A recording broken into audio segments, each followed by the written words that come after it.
สบายดีพวกน้องเป็นนักศึกษาจากคณะเศรษฐศาสตร์และบริหารธุรกิจในสาขาเศรษฐศาสตร์พัฒนาและการวางแผนปีที่ น้องเองมีชื่อว่าถ้าเป็นสมัยลงนิกรห้อง ED4 ทับหนึ่งน้องเองมีชื่อว่าท้าวสอนสายสุนทราห้อง AD4 ทับหนึ่ง1น้องเองท้าวสมสนิทวรราชจากห้อง ED4 ทับ1น้องเอกนางนาลินีบางล้านห้อง ED4 ทับ1โดยมื้อนี้พวกเราจะมานำเสนอหัวข้อเกี่ยวกับศึกษาปัจจัยที่มีผลต่อค่าใช้จ่ายของนักศึกษาในมหาวิทยาลัยแห่งชาติโดยบทที่1เราจะศึกษาปัญหาความเป็นมาและความสำคัญของปัญหาในภาวะปัจจุบันเรายังเผชิญกับปัญหาค่าครองชีพและอัตราเงินเฟ้อที่สูงเงินกีบอ่อนค่าเฮ็ดให้ราคาสินค้าอุปโภคและบริโภคเพิ่มขึ้น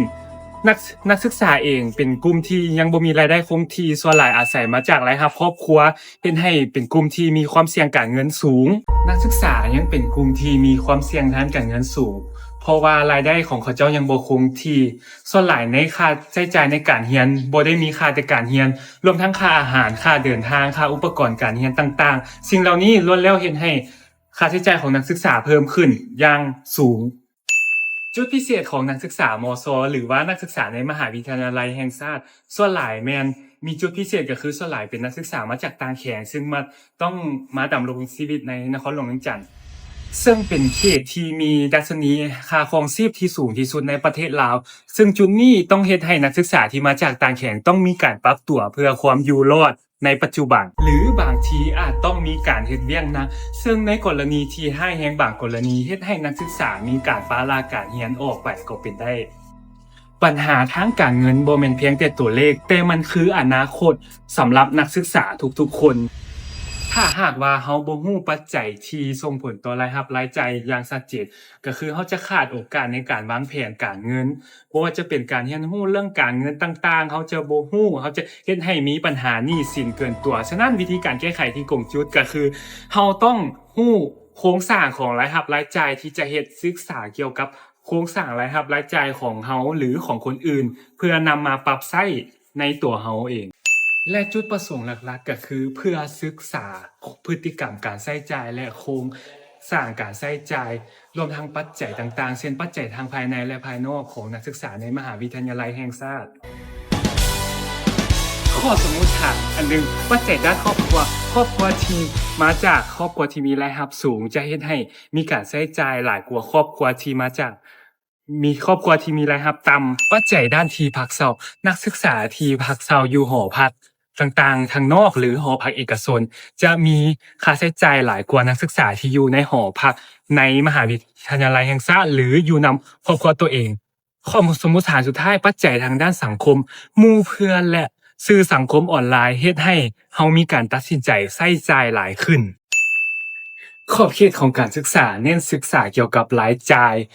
ของการดำรงชีวิตบ่ว่าจะเป็นค่าเดินทางค่าเรียนค่าอุปกรณ์ต่างๆล้วนแล้วแต่เฮาศึกษาเกี่ยวกับและที่สำคัญก็คือเฮาศึกษาเกี่ยวกับนักศึกษาที่พักเช่าอยู่ในมหาวิทยาลัยแห่งชาติและประโยชน์ที่คาดว่าจะได้รับเฮาจะได้รู้จักเกี่ยวกับรายรับรายจ่ายของตัวเองว่าเฮาใช้จ่ายไปกับสิ่งใดหลายกว่าหมู่รู้จักจัดสรรงบประมาณการใช้จ่ายและรู้ว่าเฮาจะควรใช้จ่ายกับสิ่งใดหลายที่สุดเพื่อเกิดประโยชน์ต่อตัวเฮาเองและสังคมทฤษฎีที่เกี่ยวข้องจะมี9แนวความคิดคือ 1. ทฤษฎีการบริโภค Keynes ทฤษฎีการบริโภคแม่นแนวความคิดพื้นฐานทางเศรษฐศาสตร์ที่ใช้เพื่ออธิบายพฤติกรรมการใช้จ่ายของบุคคล 2. ปัจจัยทางจิตวิทยาและรูปแบบการดำรงชีวิตพฤติกรรมการจ่ายของนักศึกษาจะถูกซักนำด้วยค่านิยมกันอยากได้รับกันยอมรับและรูปแบบการใช้ชีวิต 3. ทฤษฎีลำดับขั้นความต้องการรายจ่ายนักศึกษาแบ่งเป็น5ขั้นคือเริ่มจากความต้องการพื้นฐานอาหารที่พักความปลอดภัยยาและประกันภัยจนไปถึงการยอมรับจากสังคมการเข้ากลุ่มเพื่อนสินค้าแบรนด์เนมและการพัฒนาตนเอง 4. แนวคิดเกี่ยวกับพฤติกรรมการใช้จ่ายพฤติกรรมมีทั้งแบบภายนอกที่เห็นได้ชัดเจนและแบบภายในความคิดการตัดสินใจ 5. ปัจจัยที่ส่งผลต่อค่าใช้จ่ายแบ่งเป็น3กลุ่มคือประชากรศาสตร์เศรษฐกิจและสังคมทฤษฎีรายได้ถาวรการบริโภคของนักศึกษาขึ้นกับการคาดคะเนรายได้ในอนาคต 7. ทฤษฎีการลงทุนในมนุษย์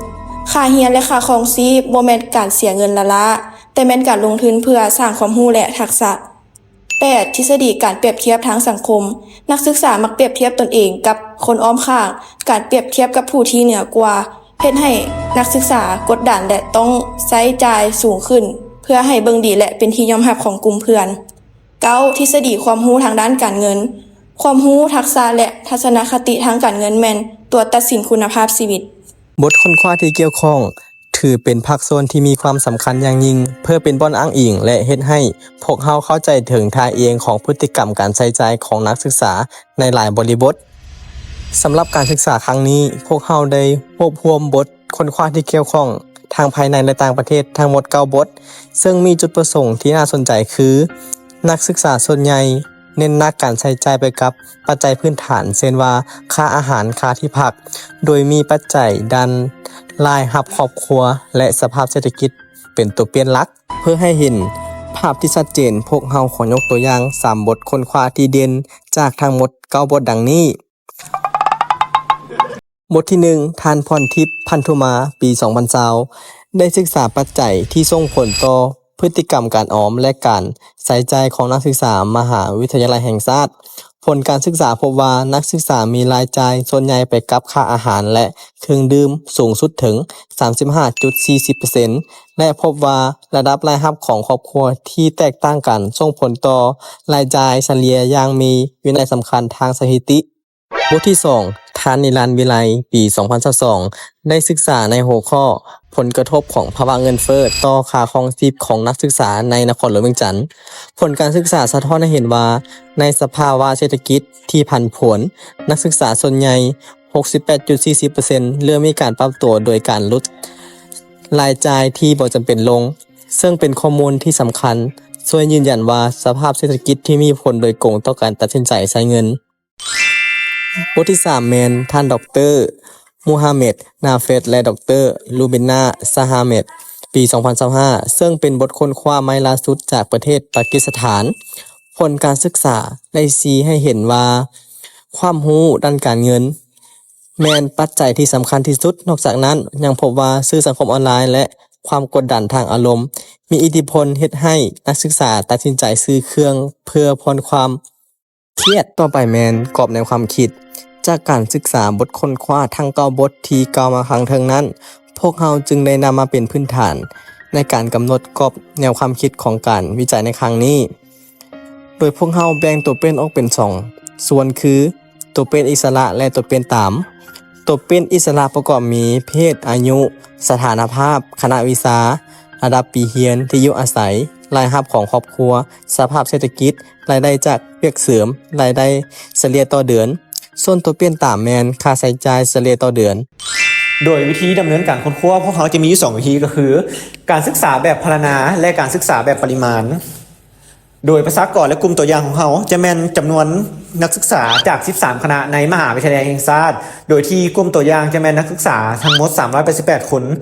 โดยการคิดไล่กลุ่มตัวอย่างนำไซส์สูตรของทานทาโร่ยามานิ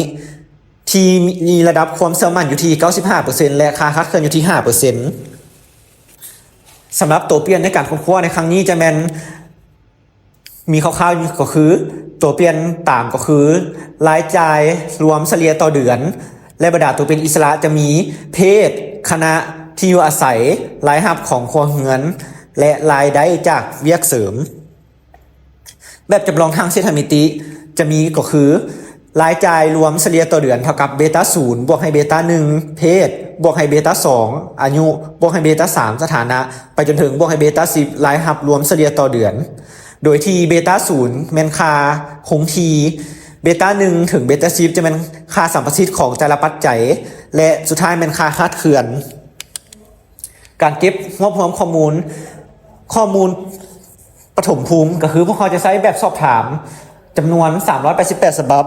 โดยสอบถามเป็นนักศึกษามหาวิทยาลัยแห่งชาติตั้งแต่ปีที่1ถึงปีที่4